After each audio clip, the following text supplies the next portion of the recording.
Good evening to all. Am I audible clearly?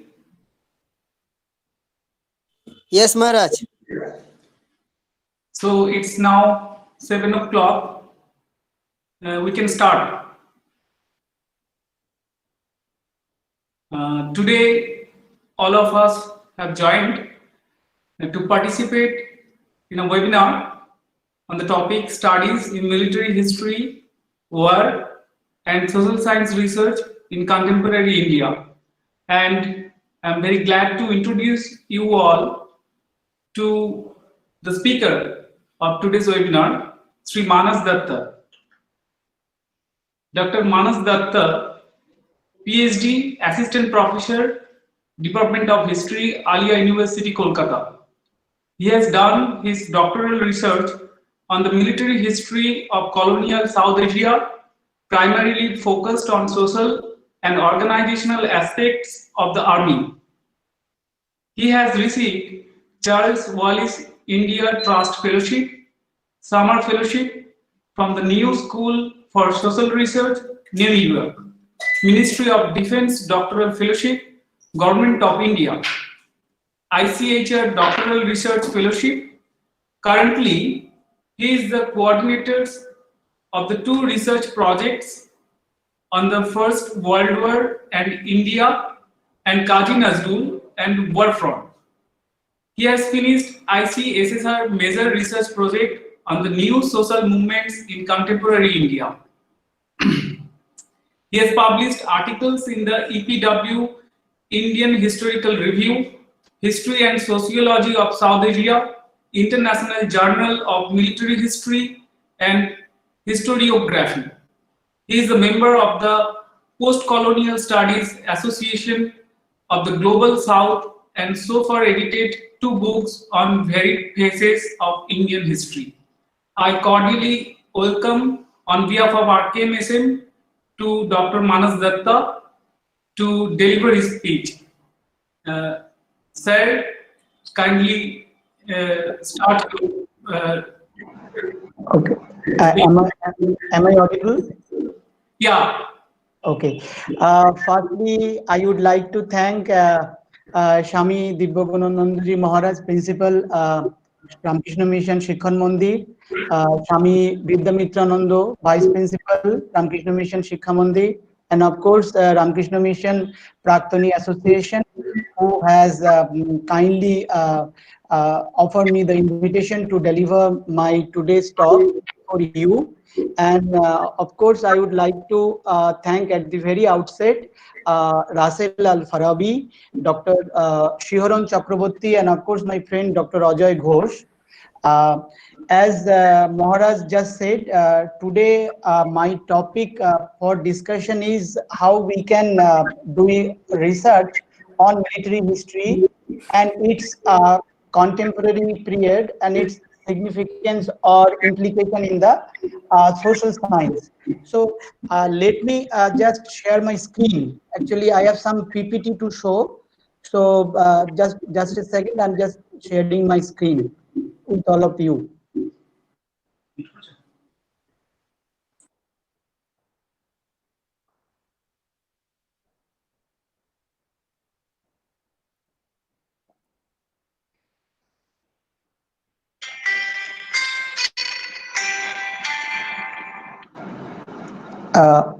Ajay, are you there? Ajay? Yes, I am present here. Okay, can you just help me how to share my screen? Because this share button is not coming up here in this my computer. I am looking this matter.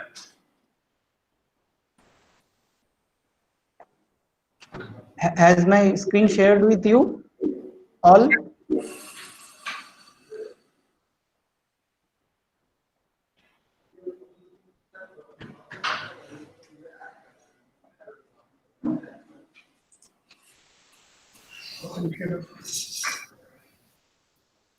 Once the screen Yes. share is open, so you can share. Okay, just a second.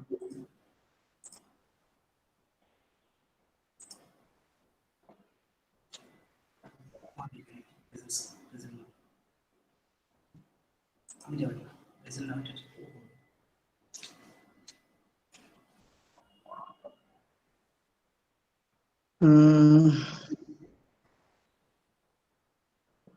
Ajay, Manoj da. there is 3 button, your entire screen, window or Chrome tab. Which one has to be followed? Enter screen or window? In the left hand, right hand below side, there is a option that is present now. Okay. Present now. Yes, I've seen this present now option. So now we can share your screen through present now. Oh, present now. To entire screen, na? Yes, yes, yes.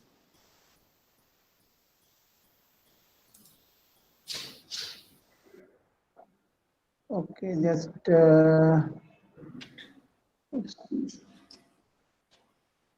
ঠিক আমি দেখে দিচ্ছি কাকে দরকার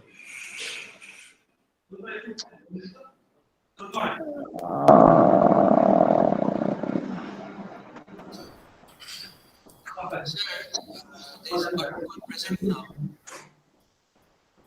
If you select your entire screen, have you clicked on the entire screen button?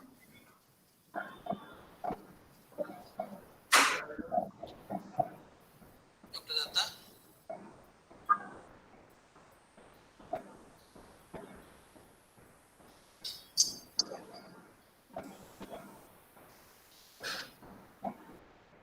hello, Ajay. Manoj da. I'm not getting it properly. Since you have said there, I have to present now. Then I have share my screen, but anything else is not coming up after that. So, is there any other options? There is 3 dot behind this present now options. So just check. Just 1 minute. So have you clicked on the entire screen tab? Yes, I have clicked the entire screen tab. So what is showing on your screen? The screen is being shown but there is no share option, only cancel option is there. But share option is not clicking up. Can you just now go back and select a window?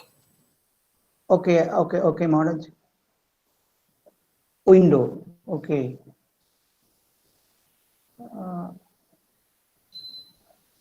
Share window, just a second.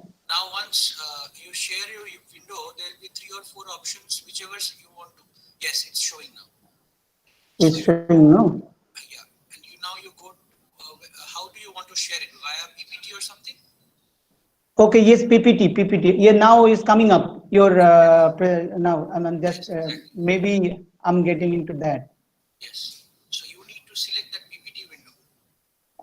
Just a second. Presenting to everyone.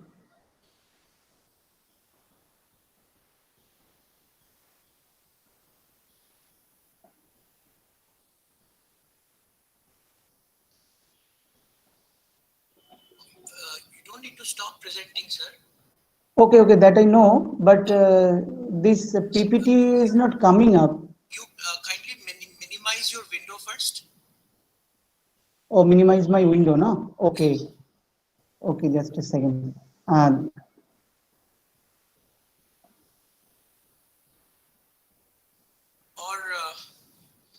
can you just go back now? No, can you just maximize the window again? I can see your screen. Okay. Yes. Okay, now you click on the 3 dots again on the presenting thing. Okay. Yes. Now you click on stop presenting.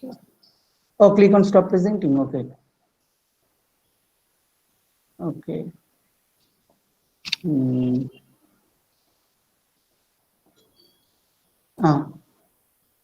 Yes. Now click on present now again and try to share your entire screen. Okay. Enter screen. Yes.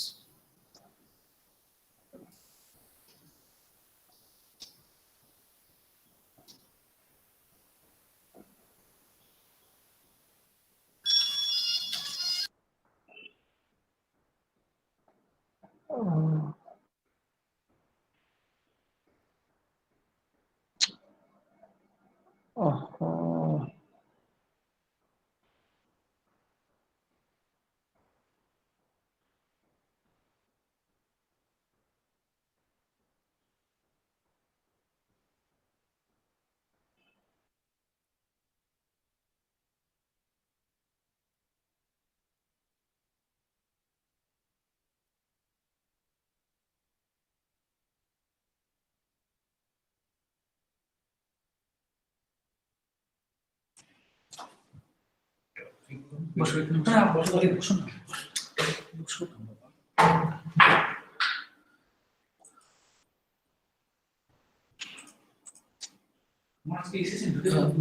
Manoj hello.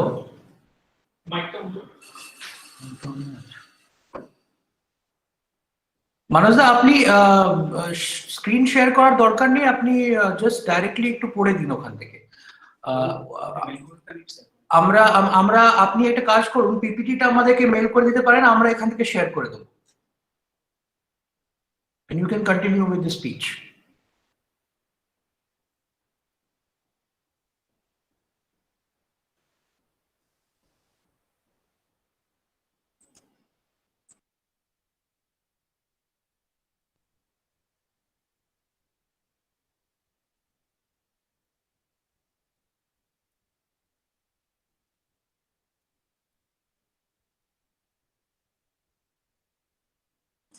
Manoj, your phone is muted. Okay, thank you. Now, am I audible properly with all of you? Yes. Okay. Thanks a lot for the invitations.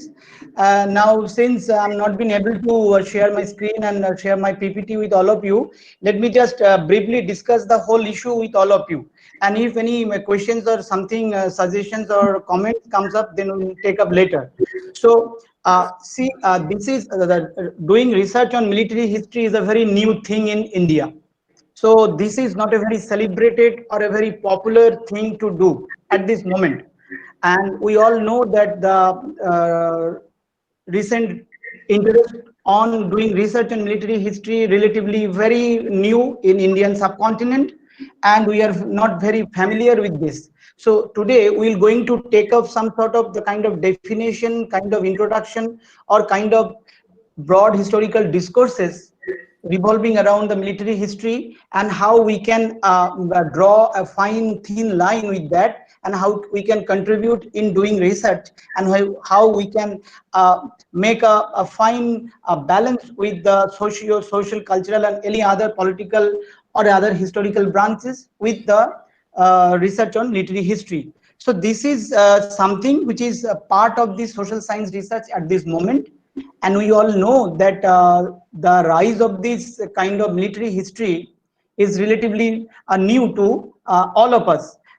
Though we are all familiar with the research on economic history, political history, social history, cultural history, but we are not very familiar with this at this moment.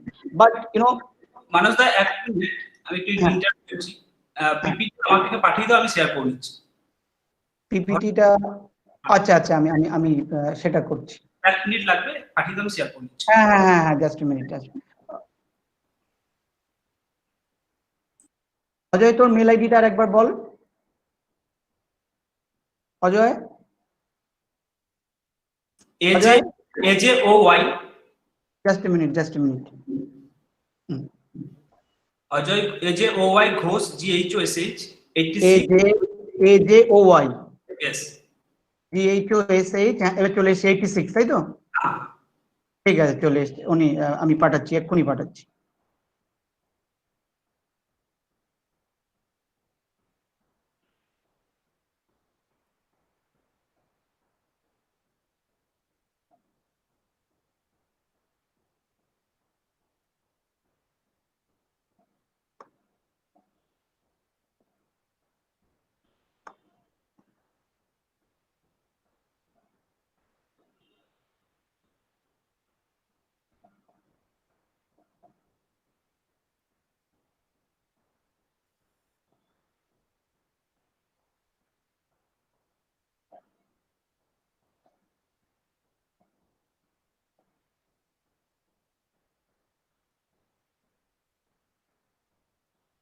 Okay, it has been sent to your mail.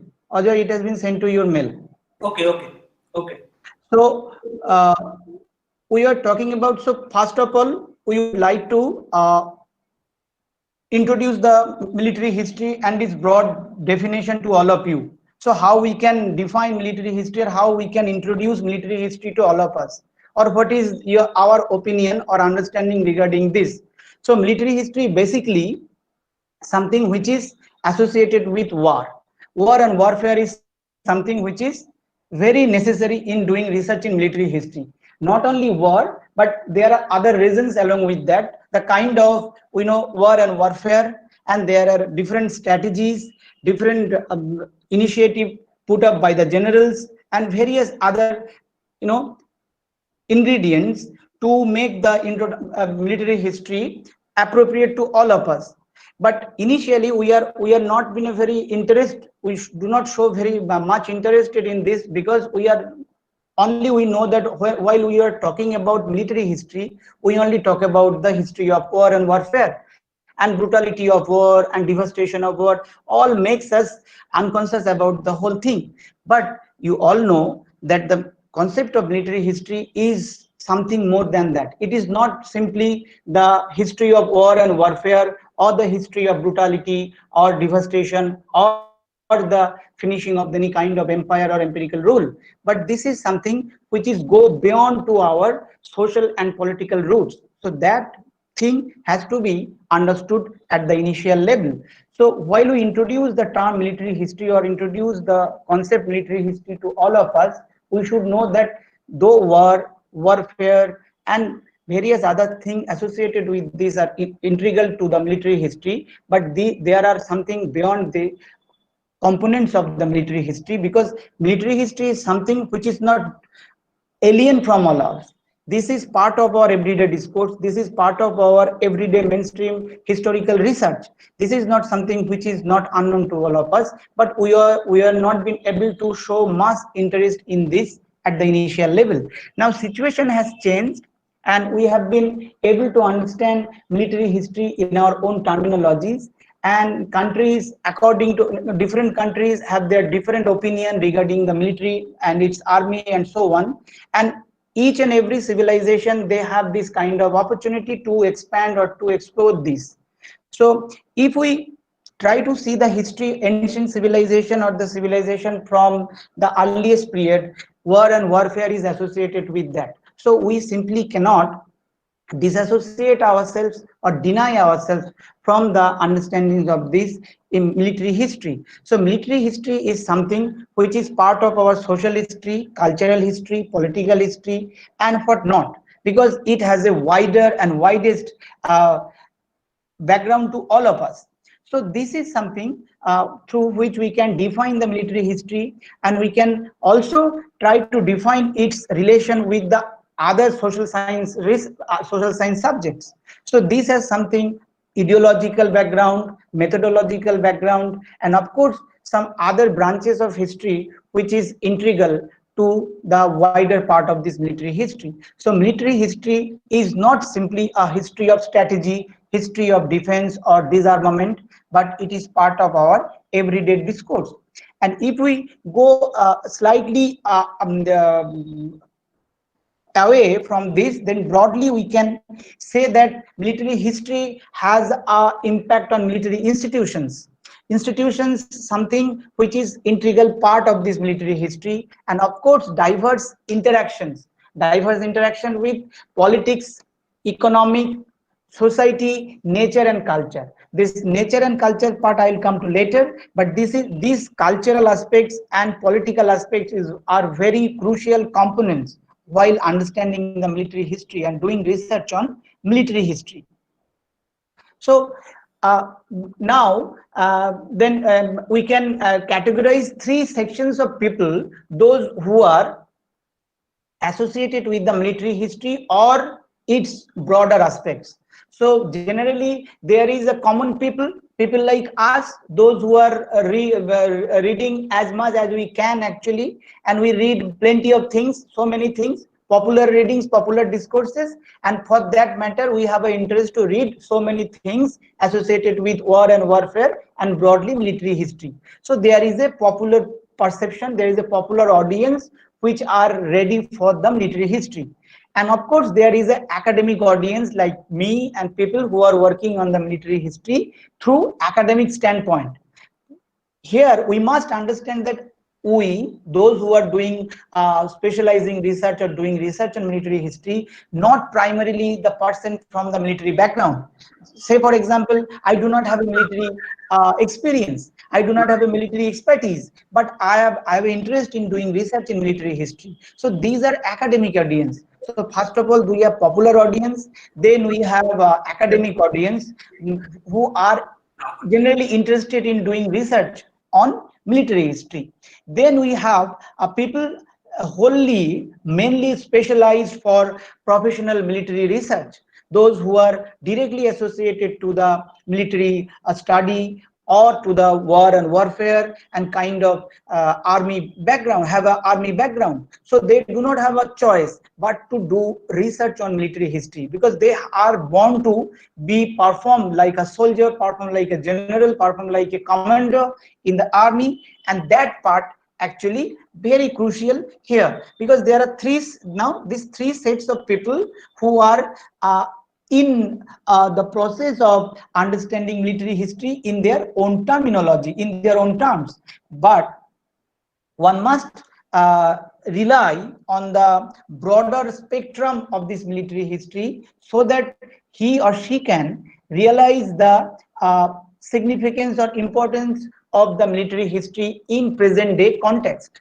So now we can briefly talk about the historiographical part, or the how this say, if I uh, argue that most of this audience today are basically coming from the history background, then there is a tendency to read history and historiography. We have a general understanding of historiography. Historiography is something that is the art of writing history. In what process and in what ways we are writing history and presenting those historical discourse before us.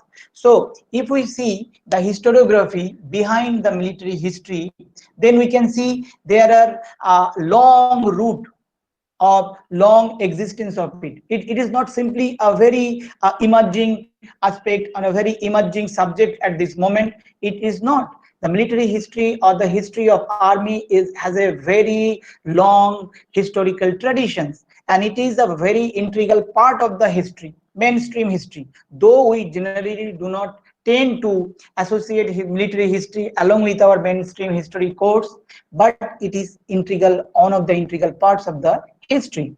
So it has a classical roots from if we read the history of Greeks, history of Romans, we read the history of war and warfare. As we all know, Greek city-states and Roman city-states were basically divided into so many states, small states, and states like Athens, states like Sparta, states.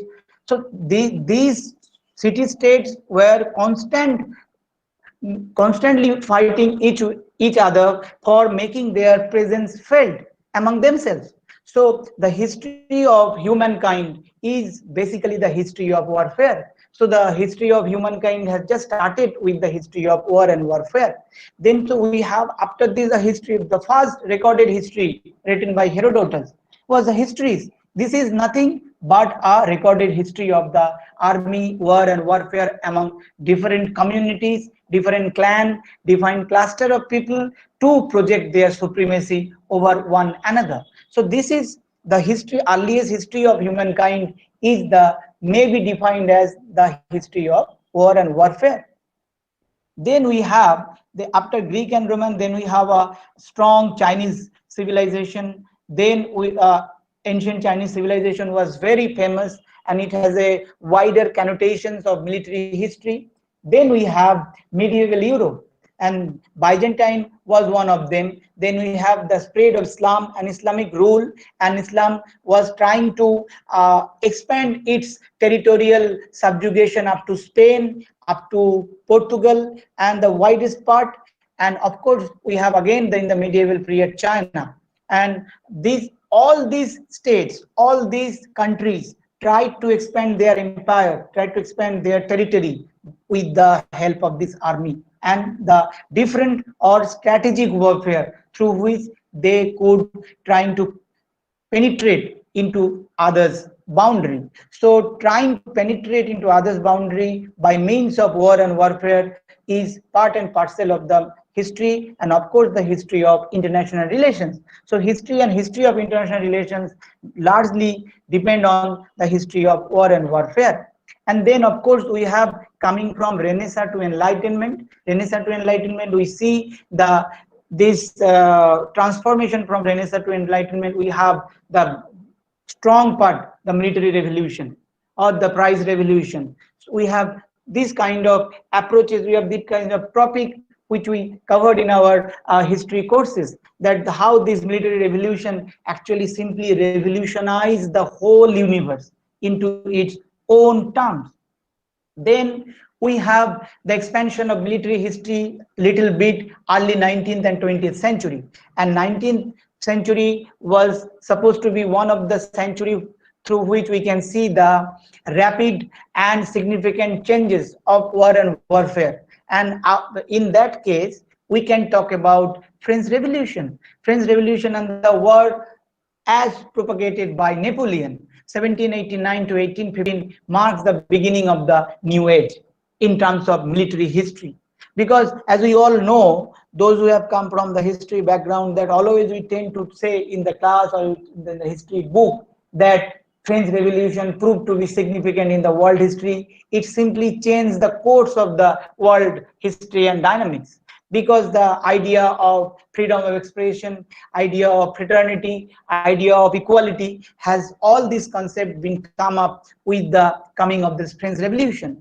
Also, this French Revolution revolutionized the whole way of war and warfare. And as we all know, this continental blockade concept, this continental blockade is something through which naval strategy was come up, and how this naval power of the Britain trying to penetrate into the minds of the French people, and how Napoleon has not been able to tackle with the British Navy due to his own infallibility of the Navy. So all these issues, the naval strategy, the defense strategy, all these issues these are all offshoots of the mainstream military history. So military history or the history of war and warfare is something which actually changed the course of the world history since its inception.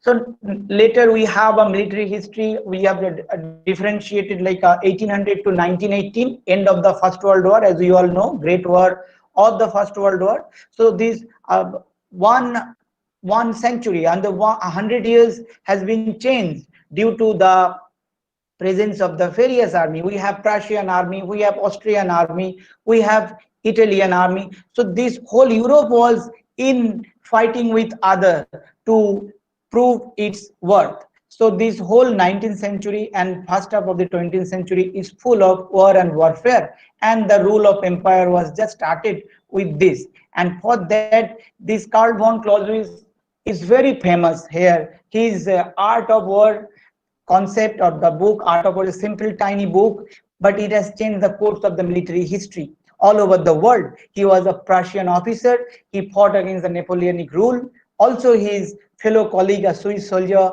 Antonio Henry Jomini, all actually, Jomini and Clausewitz simply changed the outlook of the military history all over the world through their dint of service.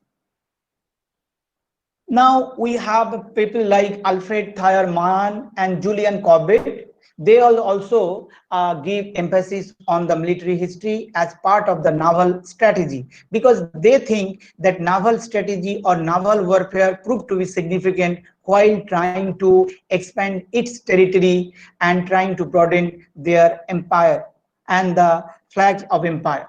So here this Alfred Thayer Mahan and Juliet Corbett are famous because they have conceptualized the naval strategy along with the military history. Then we have Hans Delbrück, History of the Art of War, in the framework of political history. Hans Delbrück is from Germany. He said that to understand the political history of one country, one must go through the history of war and warfare. And art of war is very crucial. How to fight. Art of war is nothing but to how to fight and what strategy you have to prove your quality, to prove your superiority to your enemy. So that part has been described by Hans Delbrück. Then we have a path-breaking book called Sir Edward Creasy. He has written a book in 1851 that 15 decisive battles of the world. 15 decisive battles which actually changed the whole universe into their own terms. Then we have Charles Oman, the history of art in the Middle Ages. So Middle Ages here is very crucial because the whole of Middle Ages is considered to be a dark ages at some sort of historians claimed, but the medieval history is full of war and warfare, and that part actually described by Charles Oman in his book called History of the Art of the War in the Middle Ages.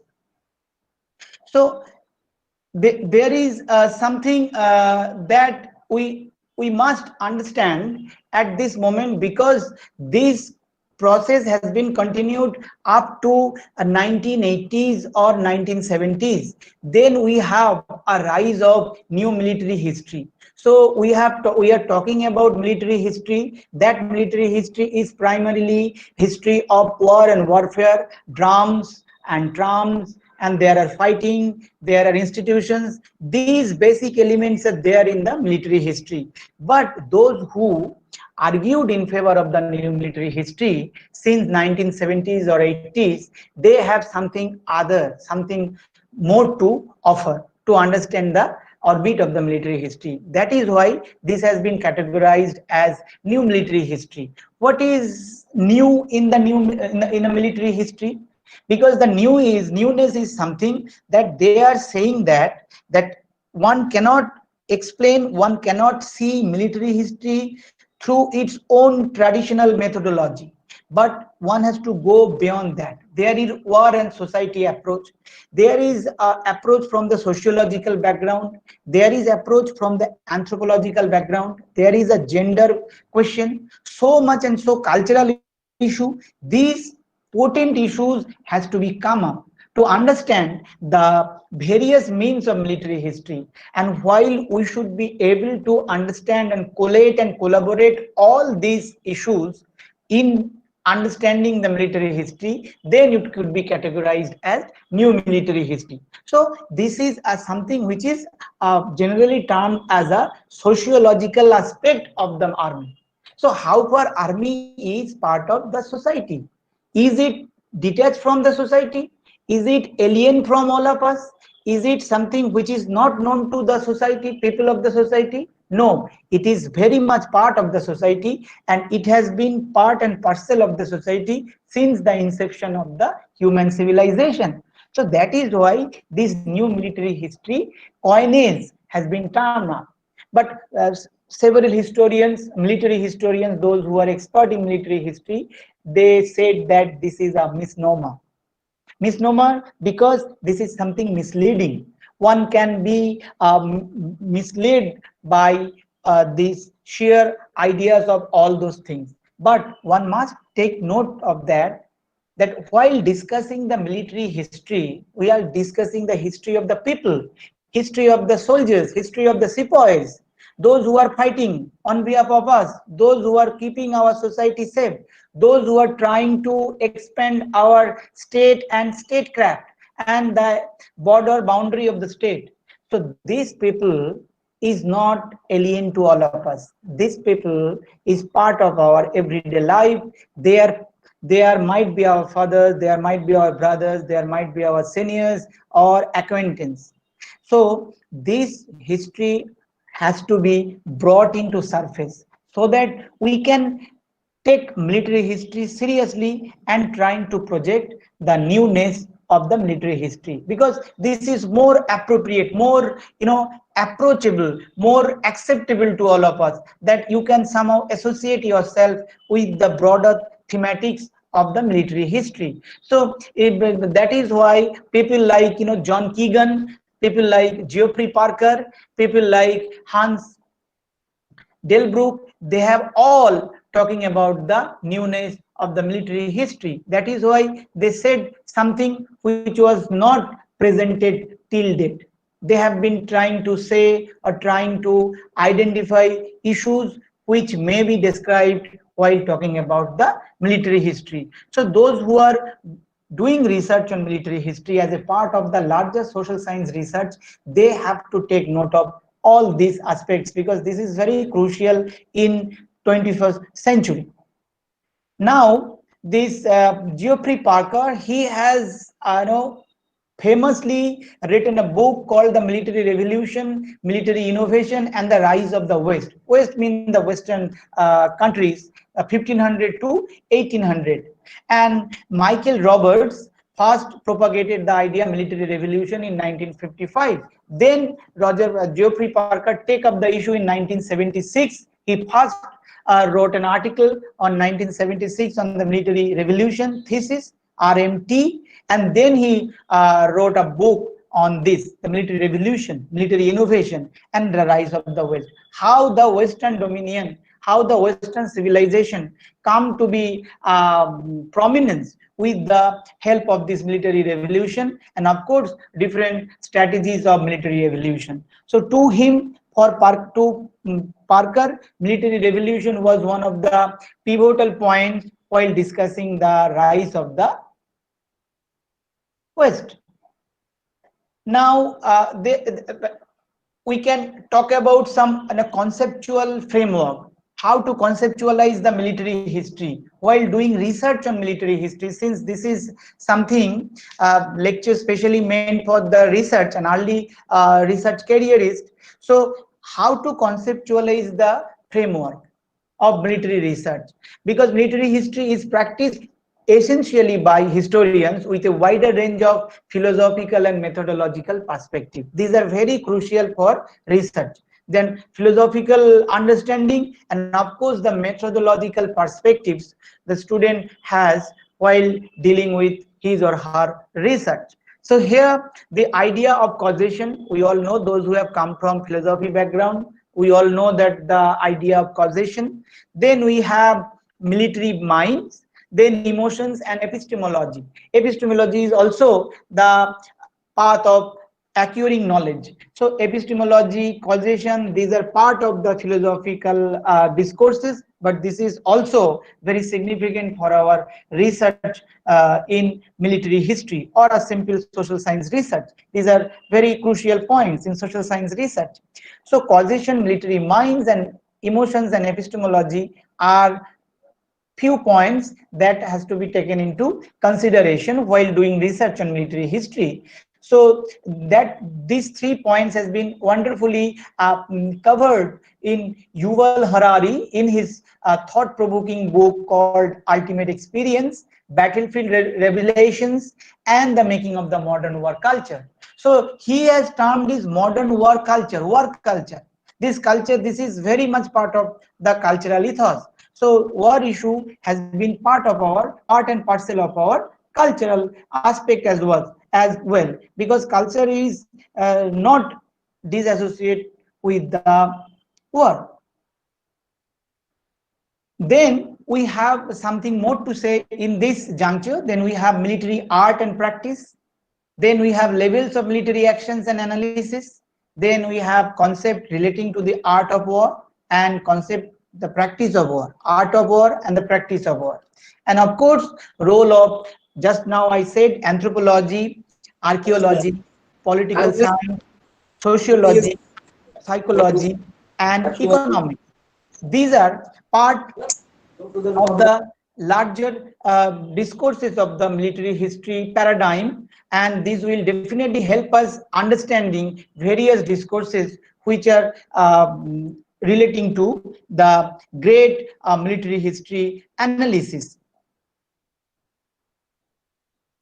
Then we have genetics and evolutionary biology, cultural theory, and global history and comparative methodology.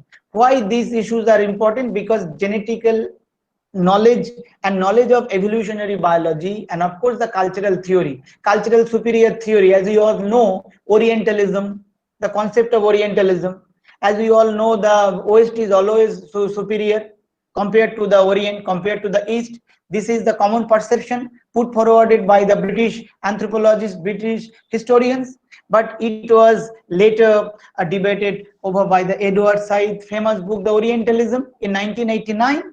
So this concept of cultural theory and cultural superior theory, racial theory, these are all helpful in understanding the patterns of military history. As we all know that the great German nation, they have their own militia. The great British nation, they have their own militia. So in terms of enhancing or developing military strategy or military rule, one might take lead in the Western world. This is a common perception, but now it has been completely changed, and the concept of war and warfare and military history paradigm has also been changed. So that is why people like Jeremy Black, one of the celebrated and much awaited military historian of Great Britain, Jeremy Black has written more than 30 books so far. One of the important books there is Rethinking Military History. It was published in 2004. So how we can rethink the history of army, history of warfare? So that issue has been taken up by Jeremy Black, and he has pointed out that this global history and the comparative methodology is very essential in understanding the various tenets of military history. Now, some recent debate and discussion centering around the military history. While one can do research on military history, take note of that this military revolution paradigm or military revolution issue is very crucial, which was I just said that Parker has popularized this, and it was first used by Roberts in 1955. And then popularized by Parker, and now this military revolution issue has been so crucial in present day context. Then we have history and policy of counter-insurgency paradigm or program. We all know insurgency, then we have counter-insurgency. I will come to later the Indian part. So this is broadly the general military history paradigm. Then in the final part of my lecture, I will talk about the issue of India, relating to India. So this the history of policy, a history and policy of counter-insurgency paradigm is also crucial, like the military revolution, because this leads to the military revolution paradigm. Then we have the notion of the West and its exceptionalism and dominance. So the notion of exceptionalism and dominance go in hand while talking about the West, because West is always trying to penetrate into the hearts of the rest of the world, like the Asian continent, like the Indian subcontinent, African continent, American continent. West has already a general tendency into penetrate into the heart of the rest other countries and trying to propagate that sort of dominance over subjugations. Here, the book Victor Davis Hanson is very crucial. The Western Way of War, Infantry Battle in the Classical Greece, 1989, published in 1989. So he said the Western way of war lied in the classical Greece. The Greece army proved to be fatal, proved to be brutal, proved to be significant in changing the course of mainstream history. Till then, we have been suffering from that. So the history of humankind is basically the history of war and warfare. And this has been again and again proved accurately by Victor Davis Hanson in his thought-provoking book called The Western Way of War. Now, then we have John Keegan, The Face of Battle, It was published in 1976. These, I have just written the famous, most celebrated book across the globe to all of you, so that you can get a fair idea that so those who are these people and why this military issue has so crucial in present day context. The phase of battle is something which actually talking about how the battle, how the warfare has changed the destiny, has changed the fate of one particular country. So that issue has been dealt by John Keegan. Now we have this kind of, already there is a traditional mode of military history writing, and of course we have revisionist mode of writing, and of course reading military history through a different lens is very important. And Neil Ferguson has written a wonderful book called The Pity of War. He has actually trying to showcase the horrified condition of the people, the brutality of the war and warfare, and the devastations faced by civilization through war is actually concluded by Niall Ferguson in his book Pity of War. So on one hand, we have something talking about in favor of war and warfare, and on one another hand, there are people who are talking about the brutality, the devastation, and the darker side of the warfare.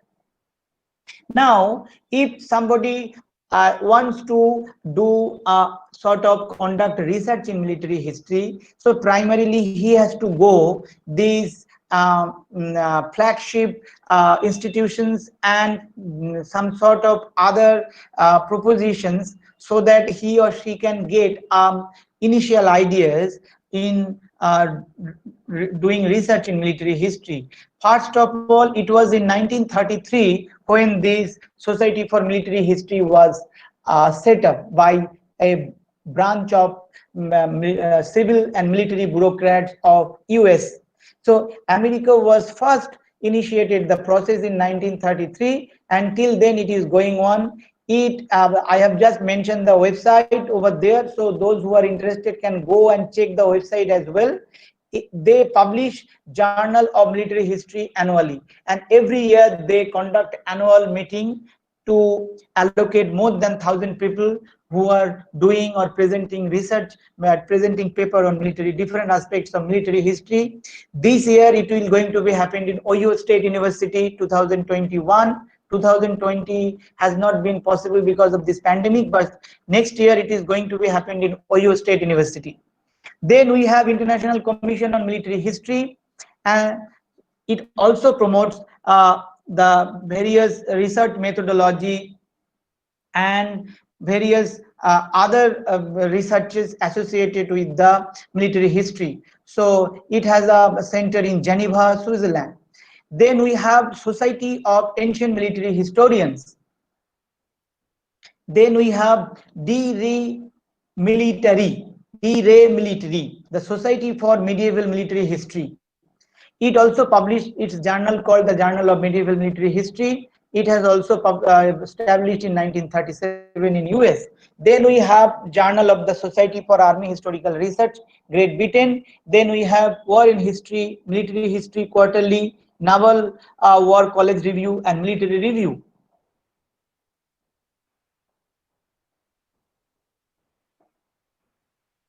Now there are some sort of these publishers which used to publish books on various themes like modern war studies, military history and policy, and of course military campaign and comrades, and warfare and history. And recently you will all happy to know that the Routledge publisher Routledge has started to publish military history of South Asia, War and Society of South Asia. So far it has published 14 books, and it is going to be promote the history of military history of South Asia in a far greater way.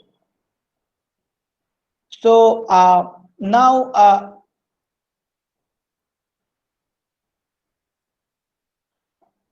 we can see the condition of India, because India is the late runner in doing research in military history. It was started in 1980s, end of 1980s and early 1990s, and people especially started this process in JNU.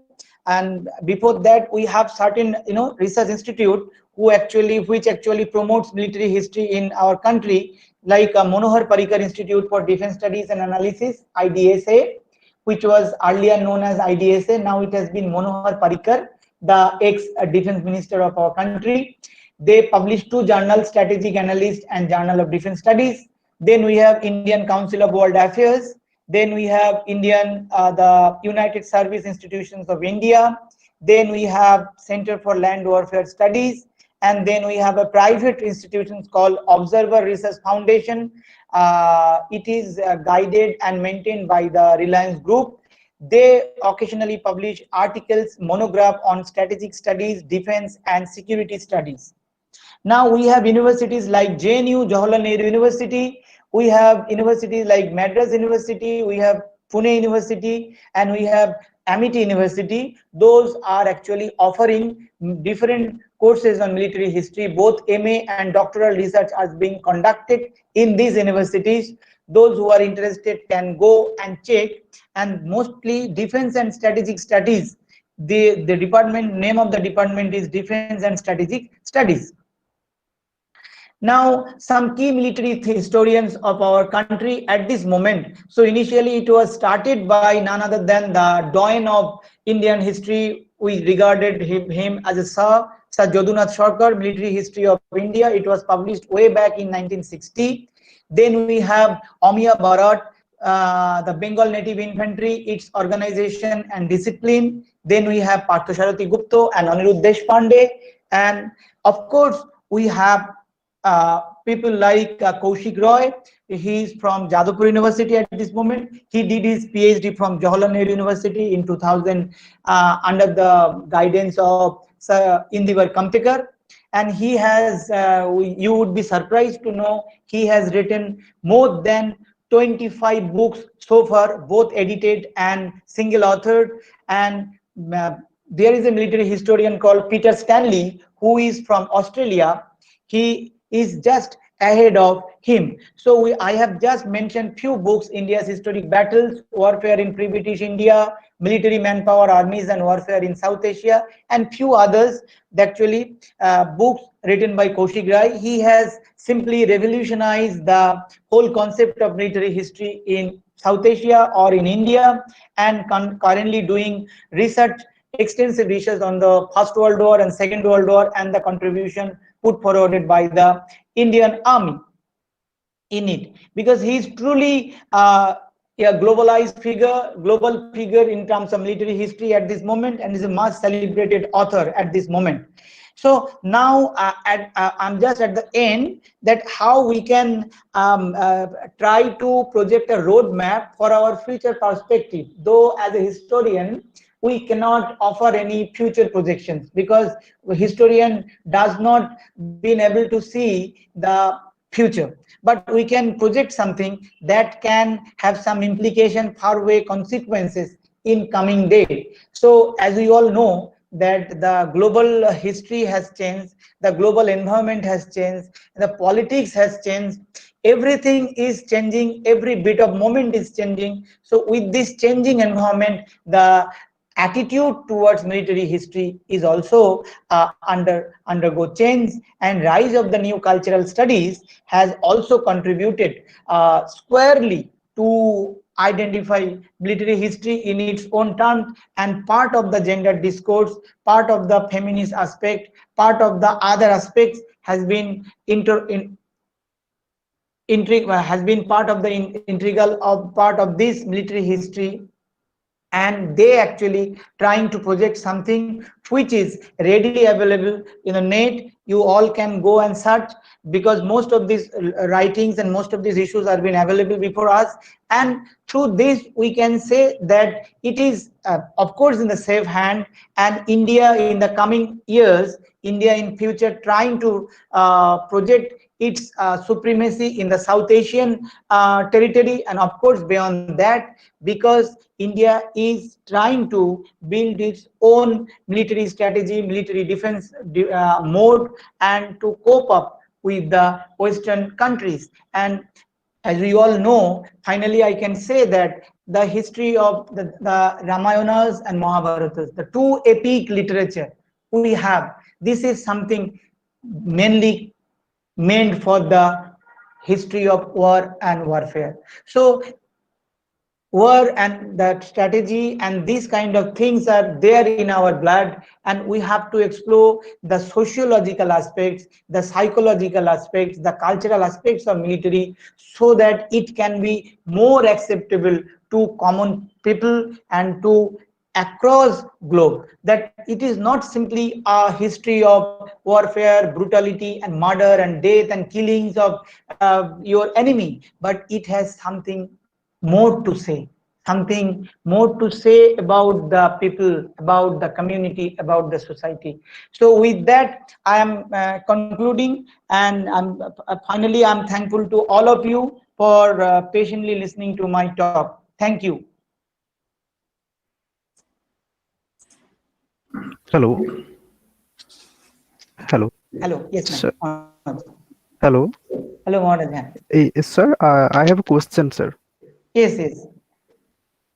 Hello. Yes, sir. Sir, নমস্কার।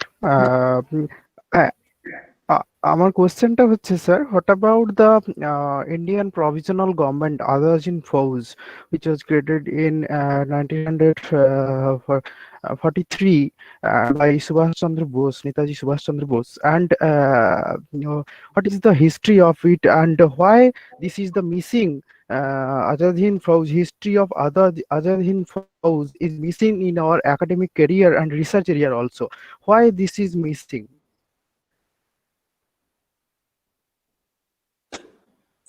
Okay, thank you, Nandu Kishore. It's a wonderful question. Yes, sir.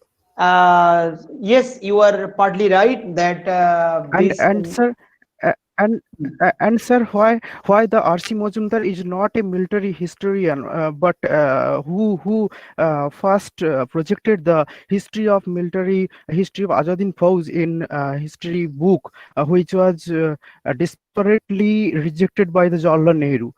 Why he is not considered as a military historian? Please, sir, yes, যদি এগুলো yes. Thank you for the question, because this is a very wonderful question. I hope all of us will listen to his questions. Yes, this what I just presented before you is a simple narrative of the military history and research on military history. What you have said, this is the research of this research question. Yes, Jawaharlal Nehru has his own understanding of this, and that is why he has something, this the whole lot of politics and political motive is involved here. And the history of great Azad Hind Fauj, and of course the history of this INA has been simply omitted from our mainstream history, is not expectable. So it should not be that. It should be part of our mainstream history. And since he has taken a ally with his British rivals, that is why the British colonial historiography also put a question mark on this. But as the citizens of this country, we must contribute, we must congratulate, we must put a lead in this, that the initiative taken by Netaji Subhash Chandra Bose and his whole lot of sacrifice, whole lot of initiative is also part of our getting our national, freedom of our country. And this issue is yet to be revealed. The problem of Indian history and the problem of doing research in Indian history, Indian military history at this moment in India is a very problematic one, because most of these documents are not classified. These are these are confidential. These files are not to be open, yet to be open. So there is a larger political process is involved here. The Indian subcontinent is fractured with multiple communities, fractured with multiple ethnic cleansings, multiple ethnic religious problems. So I think that this issue will be available only when the document, confidential document, come up with properly. But if you go to Britain, if you go to New Zealand, if you go to Australia, if you go to at least Bangladesh, you will get material on military history. So these, as we all know, the writing of Indian history has a political motive. So if we closely explain, if we closely analyze the history of our country, we see every time there is some political reason to project the history of our country. So now it is our turn to explain those issues, and thank you for your thought-provoking question. Yeah. Hello, sir. Thank you, sir, for This is your. Rupak. Yeah.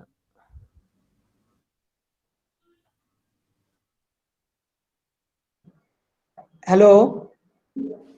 Yes, Rupak. Yeah. Hello, sir. Good evening, sir. I just have a quick query. Uh, yeah. Shall I put my question? Yes, you can. Yeah, sir. Sir, I am a student of economics, so I'm asking this from an economic perspective. See, when there is a war, there is a shift of resources, and it's quite probable in our market system. Like when we go to our market, we can visibly, it's quite clear from there. So when there is a shift of resources, like there is a trade-off between this bread, butter, and guns. So whenever a war decision is taken, so does this factor come into play? Like, shall I go to a war depending upon my resources that are accumulated? Does this kind of Yes. factors come into play? Yeah, of If course, so, then of course. This is one of the then crucial points. yeah, because I'm asking this because then how come the third world countries of South Africa like Somalia or others are like in a perpetual war with US? Then I mean, I think that don't you think that they are acting irrational out there? Yes, some sort of irrationality is there, and as we all, you perhaps know, there is a concept called peacekeeping force. India has a share in that IPKF. It was sent to Sri Lanka to sustain the life over there and to curb the LTT activities. This UNO has a component called peacekeeping force, PKF. This peacekeeping force is composed mainly from the people coming from the third world, and it is generally sent to these war-prone or war-torn countries like just Somalia. You said Libya, you said Turkey, you said Iraq and Iran.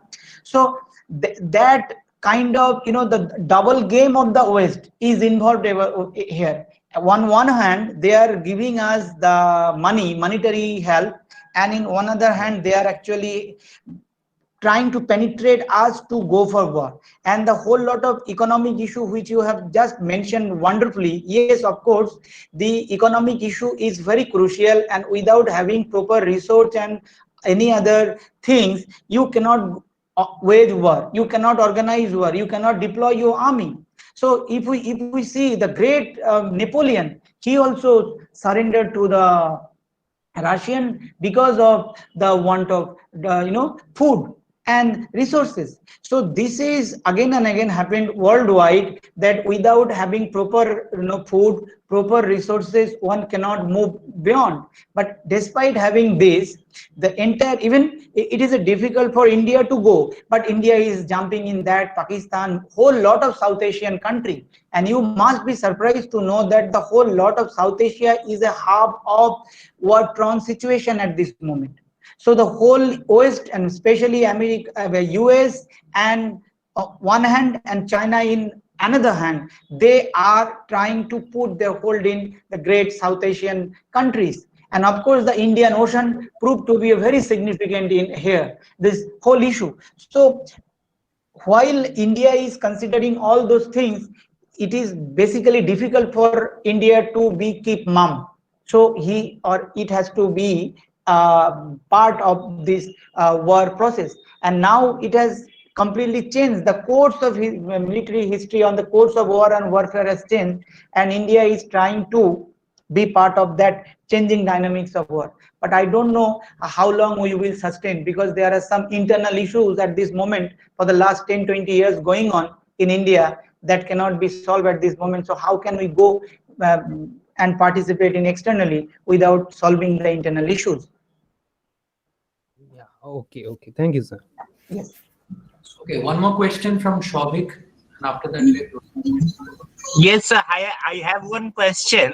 That is, the actually the history of warfare comes from the Vedic age. That is from Ramayana, Mahabharata, and other wars also. Over there, the weapons that were used, like Divastra, why those weapons can't be used in today? Because those are equivalent to modern weapons almost. Yes. So why it can Yes. be Yes. used in now this time at this moment? Your question, please repeat. Shobik, please repeat your last part. Sir বাংলায় বলবো? হ্যাঁ, তুমি যেটাতে স্বচ্ছন্দ বলো। হ্যাঁ sir, বলছি যে বেদিক সময়ে যে মহাভারতের যুদ্ধে যেসব অস্ত্র ইউজ করা হয়েছিল, যেরকম দিব্যাস্ত্র, তারপর নারায়ণ অস্ত্র, ব্রহ্মাস্ত্র, ব্রহ্মশির অস্ত্র, এই অস্ত্রগুলোকে এখন আর আনা যায় না কেন? মানে ওইগুলোর কি আর এক্সিস্টেন্সই নেই, না ওইগুলো সবই virtual? We have now, it is to 2020. So into 2020, we can't even imagine the use of those things, because these are obsolete now. The whole world discourses has been changed. The way of warfare has been changed. You need not go to China or go to any other country to dominate over there. By sitting at your home, you can simply put the bomb or put the missile over to that place with the simple device, connectivity and all. So at this moment, these Divyastro and the Ostros used in the Ramayanas and Vedic period and in the Mahabharatas are no longer in use, because the whole world has changed. The human civilization at this moment is under crucial transformation. So how we can fight with these changing discourses of time with the help of this ancient weapon and weaponry? Because in India we have great Chaturanga army, we have the elephant, we have this other animal, part and parcel of the warfare. So that issue I have not discussed today because it's too long. But that elephant has been diminished from when this medieval period started, and the famous horses coming from Turkey and coming from Central Asia to India. So now the warfare of medieval India has changed. So the speed has come up. So with the changing contours of time, the style of conducting war and warfare has also been changed. So that is why these issues are no longer in use at this moment. So gunpowder is not available at this moment and it's not been used. We have much more improved quality weapon and improved quality of communication technology through which we can attack any other country simply sitting at your home. হ্যাঁ, এটা ঠিক sir. Anyone? Thank you, sir. Any more questions? You can speak in Bengali as well. Those who are বাংলাতেও বলতে পারো। হ্যাঁ, বাংলাতেও বলতে পারো তোমরা। মানে এটা একটা এমনি ডিসকাশন হিসেবে তোমরা দেখতে পারো। Don't take it so seriously. আচ্ছা, ঠিক আছে।